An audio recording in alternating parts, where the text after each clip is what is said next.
Hello YouTube, c'est Polyart, j'espère que vous allez bien. Aujourd'hui on se retrouve pour une vidéo de tour de magie expliquée, mais sauf qu'on ne va pas vous expliquer de tour de magie. On va vous expliquer une manipulation qui vous sera extrêmement utile et il est nécessaire de la connaître pour la majorité des tours de magie existants.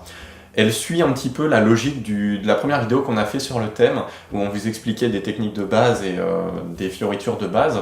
Vous pouvez aller la voir si vous ne l'avez toujours pas vue, je vous le conseille vivement parce qu'elle sera très utile pour cette vidéo-ci. Du coup, je vais vous montrer une démonstration de cet effet. Ensuite, je vous expliquerai comment le faire vous-même. Et enfin, je terminerai par une petite séquence où je vous donnerai un exemple de tour de magie qu'on peut réaliser avec cet effet, quelque chose de très simple. Comme ça, vous pourrez avoir une application pour le mettre en place. Donc, voici la démonstration. Alors, nous voici à présent pour d'abord une petite démonstration de la manipulation. Donc, faites par exemple choisir une carte à un spectateur. Donc ici, on est sur le 9 de carreau. Donc, on peut lui demander de la remettre. Et tout simplement, on va couper le jeu comme ceci. À partir de là, on peut juste claquer des doigts et on a le 9 de carreau qui remonte sur le dessus. Donc comment réaliser ça? On appelle ça donc une fausse coupe. C'est très simple en réalité. Tout est basé sur la rapidité du mouvement. Il suffit tout simplement de faire une coupe normale. D'accord? Comme ça. Si vous ne savez pas faire une coupe, vous pouvez aller voir ma précédente vidéo, lien dans la description. Tout simplement, il faut faire une coupe, sauf qu'au lieu de replacer le paquet sur le dessus, on va le poser sur la table et remettre le paquet du dessus sur le dessus. Donc en fait, ça ne change rien. Pour que vous compreniez bien, on va retourner la première carte. Ici, on a le 9 de pique, et en fait, ça donne ça. Donc le 9 de pique reste sur le dessus. Sauf que fait comme ça, c'est trop flagrant. Donc on va rajouter une subtilité. C'est qu'on va venir égaliser le paquet en tapant dessus. À partir de là, les gens sont perdus. Généralement, ils n'arrivent plus à suivre la carte. Donc à vitesse réelle, ça donne ça. Et les gens, généralement, n'arrivent pas à la suivre. Évidemment, là, on le voit facilement, puisque le 9 de pique est visible.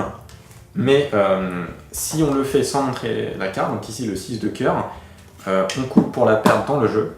À partir de là, elle remonte, tout simplement. Alors maintenant, vous pouvez le présenter comme je l'ai fait. Donc si vous voulez faire un tour à base de ça, à l'origine, c'est une manipulation qui est utile pour réaliser un tour plus complexe. Ce n'est pas un tour en soi. Maintenant, si pour vous entraîner, vous voulez un contexte, je vais vous donner deux méthodes. Donc il y a la première, c'est-à-dire faire choisir une carte au spectateur. Donc ici, par exemple, le valet de pique. Vous allez faire semblant de la remettre dans le jeu en faisant une fausse coupe. Et à partir de là, vous pouvez dire au spectateur, voilà, je vais bien me concentrer, faire une petite manipulation magique, un claquement de doigts, et à partir de là, votre carte remonte sur le paquet. Ça, c'est la première présentation. La deuxième, c'est de faire une présentation qui en fait revient un petit peu au même, mais c'est dit différemment. Vous allez donc faire choisir une carte au spectateur, donc par exemple le 9 de carreau, là on met sur le paquet, puis voilà, donc on coupe, on la perd dans le jeu, de façon honnête, ce n'est pas le cas, mais peu importe. Et à partir de là, vous dites voilà, la carte est à peu près à la moitié, on va dire dans les 25 dernières cartes. Et en fait, à chaque fois qu'on claque des doigts comme ça la fait remonter un petit peu plus. Comme si elle était dans un ascenseur. Donc là, je sens qu'elle remonte. 16, ouais, elle remonte encore un peu. 12, 8, 7, 6, 5, 4, 3, 2. Première position. Votre carte est remontée sur le dessus du paquet. Voilà, donc je vous laisse vous entraîner correctement. N'hésitez pas à le faire devant un miroir. Donc premièrement, faites-le tout seul. Vous retournez la première carte et vous faites la manipulation à cette vitesse-là.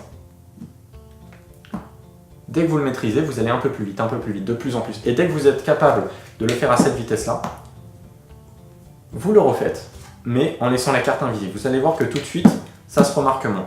Et dès que vous êtes capable de le faire correctement, vous le faites en vous regardant dans un miroir. Vous verrez qu'au début, ce sera difficile, parce que quand on regarde ses mains, c'est plus facile de faire la manipulation. Il faut s'entraîner à le faire sans regarder ses mains. Ça fait que votre mouvement deviendra de mieux en mieux.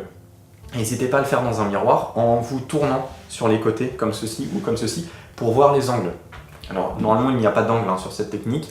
S'il y a quelqu'un derrière vous, devant, sur les côtés, il n'y a pas de raison qu'il voit plus que quelqu'un d'autre. Mais ne serait-ce que pour vous, entraînez-vous devant un miroir seulement une fois que vous maîtrisez la technique. Voilà, j'espère que cette vidéo vous a plu. Je sais que c'est un petit peu moins peut-être intéressant que les autres vidéos, cependant c'est extrêmement important. Alors si vous comptez apprendre un petit peu la magie, il est primordial que vous appreniez cette technique, que vous la maîtrisiez, ainsi que les autres techniques que je posterai sur la chaîne. C'est vraiment très important, donc entraînez-vous bien.